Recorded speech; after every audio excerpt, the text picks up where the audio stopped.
રાજકોટમાં દયાબેન ઉંધાડને પોલીસ સ્ટેશનમાં બેસાડી રાખવાનો મામલો સામે આવ્યો છે। રાજકોટથી આ વિગતો સામે આવી રહી છે, જ્યાં દયાબેન ઉંધાડને પોલીસ સ્ટેશનમાં બેસાડી રાખવાનો મામલો સામે આવ્યો છે। એમએલએ રમેશ ટીલાડાની બહેનને દિવસભર પોલીસ સ્ટેશનમાં બેસાડવાનો મામલો સામે આવ્યો છે। દયાબેનની અટકાયત એમએલએને તેના ભાણેજ ચેતને ફોન કર્યો હતો।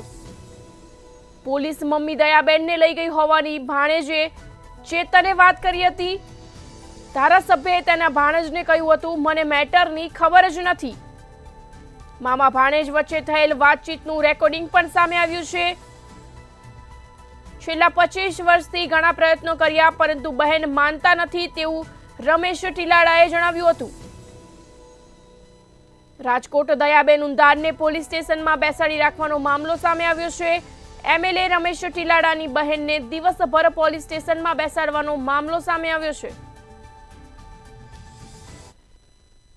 હું ન બોલું બોલ ને ભાઈ। એ આ મમ્મીને સાપા પોલીસ ચોકીએ બેહાડ્યા હે, હજી આવ્યા નથી ઘરે। મને ફોન આવ્યો હતો। શું બાબતમાં?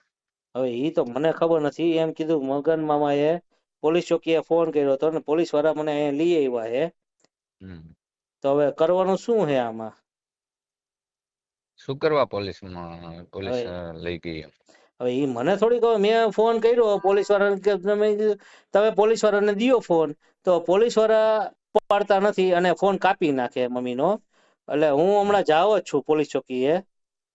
શું કરવા લઈ ગયા મને ખબર નથી મામા।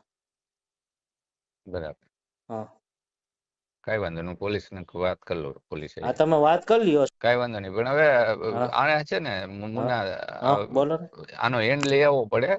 જે થાય છે એ સારું નથી થતું, વ્યાજબી નથી થતું મામા। મને ખબર છે, તમને ખબર। મારા વિરોધમાં અરજી કરે, હું કોઈ દી એની વાત નથી કરતો। મેં એને કોઈ દી તું નથી કીધું। મેં એને એમ કે મને ધમકી આપીને એવી મારા વિરોધમાં પોલીસમાં કમ્પ્લેન કરે, મને તું એમ કે મને એ વાત આવી।